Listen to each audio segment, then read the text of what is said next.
One look from the river on a stream located above the gravel bar sits a birch bark wigwam. Smoke slowly rises from a hole at the top. Susep is standing at the shore of the frozen, slushy stream looking towards the larger river. The moon of crust of ice on the snow had passed, and Susep knows the time for the ice to leave was upon them. The thunderous rumbles from the river and the swift flashes of white in the distance confirmed that it was nearing the time to leave. The owls and the eagles had begun to lay their eggs. Susep turns and notices deer tracks in the patchwork of snow-covered and muddy earth that blanketed his surroundings. He crouches down and traces an outline of a single print. His eyes rise and follow the tracks into the dense woods. The deer would surely be frail and as hungry as he, but Susep knew that the deer came for a reason. The deer came to feed his dying family. Susep pulled back the moose skin that covered the opening to the wigwam and entered. A rush of cool air followed into the wigwam, feeding a small fire in the center. The glow of the fire increased and sent heat and light to Sipsis's face. The warm light exposed the deep, cold lines on her face. Susep looked at her and couldn't remember when his mother had looked so old. It had been a long winter. The moon of rutting caribou and moose had been hard times. No creature had appeared to them. No gifts were received. Father had taken ill, and the hunting was left to Susep and his younger brother Awasus. The young hunters ventured out each day with bow, arrows, and a moose calling horn. The horn was made from birch bark and was a gift from their father. Susep and Awasus called and called, but the forest remained silent through 2 moons. By the end of Autumn Moon, Grandfather had prayed for a successful hunt. However, by time the ice started to form on the margins of water, Grandfather knew times would be desperate. He knew his aging body couldn't replace his sick son-in-law. He knew their only hope was the 2 younger boys. Susep looked at his mother's face. A tear rolled down her weathered cheek. Susep's eyes followed the length of her arm to an equally weathered hand. The fingers of her hand were thick, fingers of a basket maker, and they held the hand of her husband, Susep's dying father. Father lay on a bed of fir boughs. Awasus had gathered fresh boughs that lay nearby, replacements for the browning boughs that supported their father.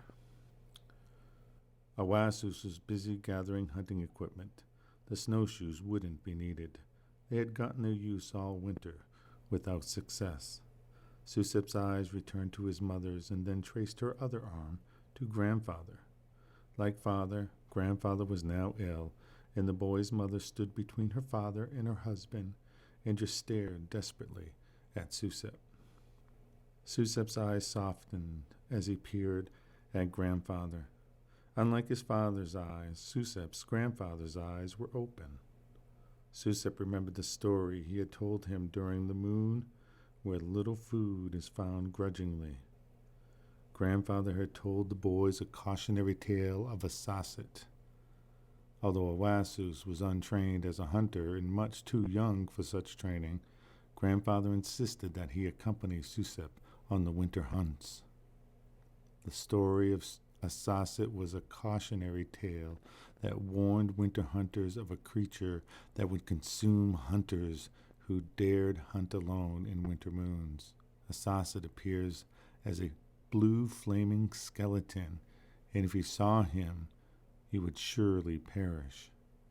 Remembering the tale, Susep motioned his brother, and they left for a meeting with Nolke, the deer. Just as they were about to leave, their mother motioned the boys, and they approached her. Awasus stood at the foot of his dying father, and Susep at the foot of Grandfather. Awasu stepped closer to his mother and placed his hand upon her hand that was holding father's hand. Susep also stepped forward and placed his hand upon her hand that was holding grandfather's hand. Grandfather asked Awasus if he remembered the story about the cow moose.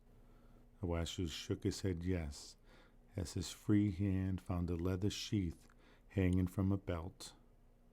Susep then grabbed Awasus's hand. Awasus could feel the warm stone that Susep had in his hand. The arrowhead was a gift from grandfather to Susep, and he had used it successfully on his first hunt. It was a gift from the cow moose. As they all held hands, with eyes lowered, grandfather sang the medicine man song. Kwe-ah-he-nu, Kwe-ah-he-nu, Kwe-ah-he-nu,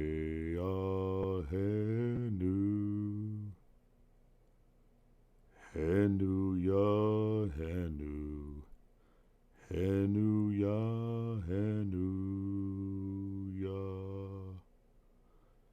Henu-ya, Henu, Henu-ya, Henu-ya.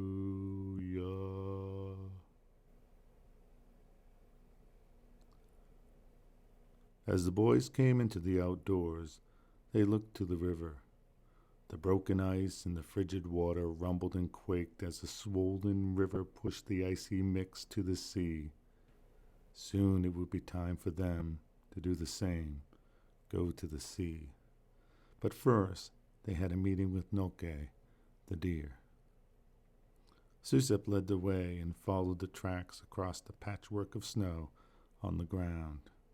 The tracks led them away from the wigwam and stream through the birch forest. Awasus pointed out where the large birch was that they made a canoe from during the autumn moon.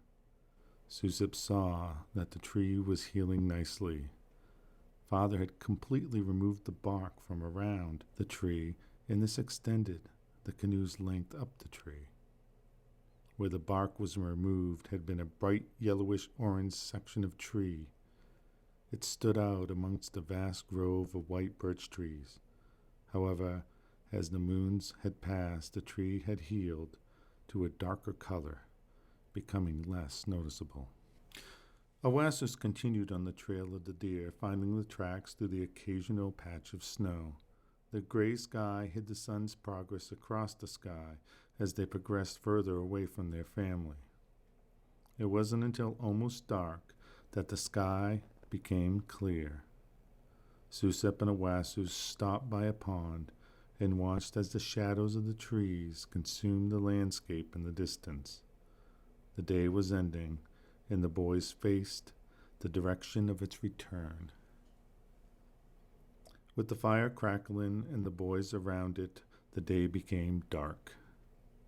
Susep was tracing the outline of the arrowhead with his fingertip. Awasus looked at the arrowhead and reached for his sheath and took out a stone blade. The arrowhead and the blade had been from the cow moose. Grandfather had told them a story on the day he made the blade and arrowhead. The boys remembered how the shape appeared from the stones that Mukway had given grandfather. Mukway needed a new paddle and father had just made one, and Mukway thanked him with those stones. They were black with small gray flecks. One night, grandfather had struck those stones with another stone, and sharp pieces came away from the stone. The first strike sheared off a piece that landed near Susep. The second one, grandfather motioned to Awasus and then struck the stone. Grandfather laughed as he saw the large, narrow piece of stone land on the ground. Awasus picked it up and held it in his hand while grandfather shaped the smaller stone for Susep. Grandfather pecked the stone with a piece of deer antler. Small flakes fell to the ground. The boys watched as an arrowhead was being formed. As grandfather worked, he began telling a story. It was a story of Glooskap and how he taught people how to hunt. It was on the shores of a large lake that Glooskap and his party of hunters saw a cow moose and her calf emerge from the woods on the shore of the lake. He bent down to the ground and picked up a small, sharp stone. He affixed this to his stick, notched it in his bow, and shot the cow moose dead. She was as large as a mountain and fell to the shore, part of her body in the water. The party approached her to receive the gifts. However, when they went to cut the belly of the cow moose, all they found was stone. The entire cow moose had turned to stone. She was now a mountain of sheer rock. Grandfather looked up from the finished arrowhead and looked at the boys. The boys' eyes were wide with amazement and awe. He held up the finished arrowhead between two fingers. Susep looked intently at the point. Grandfather told the boys that the cow moose didn't turn into just any stone, but that stone that Glooskap had picked up and affixed to a stick. Her gift wasn't meat. Her gift was stone. Stone that was perfect for making arrowheads and other hunting tools. The boys knew that these were the stones that Mukway had brought. For Owasu's grandfather didn't make an arrowhead. He said that the stone will tell you what it wants to be, and Owasu's stone wanted to be a blade. Grandfather later put a leather handle crafted for Owasu's hand and a sheath crafted for the blade. As the boys reminisced with each other over their stones, the moon began to rise. It was halfway between moons, and the moon shone large and full. The landscape lit up again, just with a softer glow. Susep tended the fire with a stick as he looked into the dance of the fiery embers. Owasu's gaze, however, was not with the fire. His head kept turning, as if he heard something in the distance. Susep tried to speak, but Owasu shushed him with a motion of his hand. He stood up and motioned his brother. Susep got up as Owasu slowly walked across the small clearing near the pond. Owasu was making his way to the dark evergreen forest beyond. He looked back at Susep and motioned to his ear, and then pointed to Susep's bow and arrow that lay against the log, and then to the forest. Susep grabbed the bow and arrow, and he followed. They entered the dark forest. The moonlight spilled through the branches as pools of soft light. Owasu moved slowly as he followed his ears and his instinct. Susep had always known that his brother had special connection to animals. One time, 7 chickadees had landed on him. They flew away and landed again and again. Owasu laughed and laughed. When he was real young, a deer had come right up to him and licked his head. It was for these reasons that Susep trusted his brother and followed, bow and arrow ready. Owasu slowly progressed through the forest, ducking under branches as silent as the breeze. The forest floor had no snow, but was damp. Owasu carefully placed each foot as not to make a sound. Susep did the same. Owasu then stopped. He looked back at his brother and then pointed to a pool of moonlight. There, bathed in Gisu's light, was Nulke the deer. She had bedded down and was waiting for them. The moon shone off her large dark eyes, catching Owasu's eyes. He looked at her, and she gave him a soft blink. Susep readied his bow and arrow, but Owasu stepped in front of the arrow and motioned Susep to stop. Susep slowly faced the arrow to the ground and released the drawback. Owasu approached the deer. She didn't move a muscle, her eyes blinking in soft approval. He kneeled beside her and stroked her head and her neck. Her body was soft and warm. He then placed his hand under her chin and lifted her head slightly. He put his cheek to her cheek. Her eyes closed as Owasso reached for his blade and cut her throat. One clean cut, and the gifts were received. She went limp in Owasso's arms, her life given up for his and his family. Owasso motions to his brother to help with the deer. The blade went to work to remove the entrails. Owasso thought of the story grandfather had told him about Glooskap and the dog. In that story, for helping with the hunt, the dog would get the entrails. Grandfather warned that you should never feed the dog from hand to mouth. You must throw the entrails to the dog. Grandfather had also warned never feed the sweet meat of the animal to the dog, or he will lose his effectiveness. The meat will corrupt his ability to smell and track the animal in future hunts. Owasso left the entrails on the ground and lifted the deer with the help of Susep. She was small and frail, and the two boys easily moved her back to the fire near the pond. Near the glow of the fire, Owasso busied his blade removing the hide from Noke. Susep was holding a braid of some basswood bark. He could remember the time his mother had taught him how to make a basswood strap. He had shown Susep how to identify the gray, spotty-looking tree and harvest the inner bark. With this inner bark, she began twisting it and making cordage to bundle the group of basswood sticks she had collected. Later, she soaked the inner bark for several days. After she dried it and split it into thin lengths, these lengths were then woven into strap. She made 2 of these straps, one for each of the boys. Susep used his to carry home his first deer. The strap went across his forehead and down his back and was tied to the front quarter of the deer. The load was heavy, but the strap on his forehead made the load easier to carry. Slabs of deer cooked slowly on the stone near the fire as the boys worked. The smell brightened their spirits. Owasso tied the strap to the hide, creating a cradle.